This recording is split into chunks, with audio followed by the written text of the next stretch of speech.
વડતાલના સ્વામી આવ્યા વિવાદમાં। સ્વામિનારાયણ મંદિરના સ્વામી વિવાદમાં આવ્યા છે। સ્વામીના પુસ્તક મામલે લોકોમાં રોષ વ્યાપ્યો છે। દ્વારકામાં ભગવાન હવે ક્યાંથી હોય તે બાબતનો તેઓએ પુસ્તકમાં ઉલ્લેખ કર્યો છે। ભગવાનના દર્શન કરવા હોય તો વડતાલ આવો, આ પ્રકારનો ઉલ્લેખ પણ તેઓના દ્વારા લખાયેલા પુસ્તકમાં છે। સ્વામીના આવા નિવેદનથી માલધારી વર્ગમાં ભારોભાર રોષ વ્યાપી ગયો છે। માલધારી સમાજના આગેવાનો બહુમાળી ચોકમાં એકઠા થયા અને તેઓએ આ પુસ્તક અને સ્વામીને લઈને વિરોધ વ્યક્ત કર્યો। ગોપાળાનંદ સ્વામીએ પુસ્તકમાં એવો ઉલ્લેખ કર્યો છે કે દ્વારકામાં ભગવાન નથી, વડતાલમાં ભગવાન છે। તો આ કઈ રીતના સાબિત કરી શકે કે વડતાલમાં ભગવાન છે? અને આવા ખોટા વિવાદિત નિવેદનો ઉભા કરી અને હિન્દુ સમાજ સમગ્ર સર્વ સમાજમાં એક વૈમનસ્ય ઉભું કરવામાં આવી રહ્યું છે। અને હિન્દુ સમાજ અને સર્વ 18 વરણ આને સાંકી નહીં લે। માત્ર અહીં રાજકોટની જ વાત નથી, પરંતુ સમગ્ર દેશમાં આના ઘેરા પડઘાઓ પડ્યા છે અને આ જે નિવેદનો કર્યા છે એને હિન્દુ સમાજ અને સર્વ સમાજ સાંકી નહીં લે। કેમ કે ભગવાન જે કૃષ્ણ છે, અખિલ બ્રહ્માંડનો અધિપતિ, એ 18 વરણનો આરાધ્ય દેવ છે।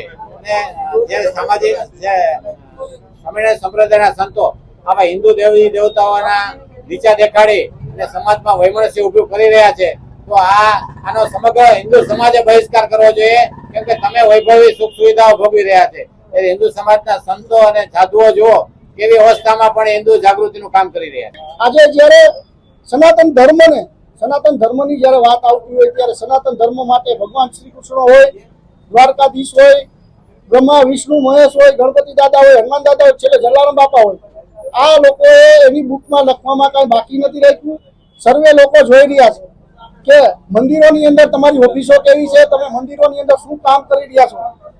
રહી વાત આવવાની વડતાલ, તો હું તમને કહું કે તમારે જો ભગવાન શ્રી કૃષ્ણ જોવો હોય તો આવો બાવળિયારી ધામમાં 2 દિવસ પહેલા જયારે ગોપીપુરા રાસ્તે હતો ત્યારે ચક્રાવત થઈને ભગવાન શ્રી કૃષ્ણએ હાજરી આપી હતી।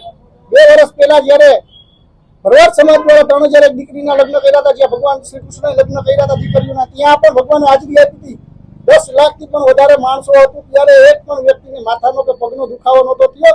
ત્યારે આવી ભગવાને પરચા પૂર્યા હોય ને આવી હાજરી આપી હોય, ત્યારે આવા જે બની બેઠેલા જેને કહી શકાય કે વાઘા પહેરીને નીકળી ગયા છે, અને આપણા હિન્દુ સનાતન ધર્મના જે સંતો મહંતો છે એને પણ તમારા માધ્યમથી રજૂઆત કરું છું કે આ લોકોનો જેમ પેલા આપણે હનુમાન દાદા વખતે બહિષ્કાર કર્યો, બહિષ્કાર કરો, જેથી કરીને આવનારા દિવસોની અંદર હવે કોઈ બીજા ભગવાન માટે આવું ન પડે। અને એ બુક એને હું તો એવું કહું છું કે ફાડી નાખવી જોઈએ ને બુકની અંદર આને દ્વારકાની અંદર આવી માફી માંગવી જોઈએ।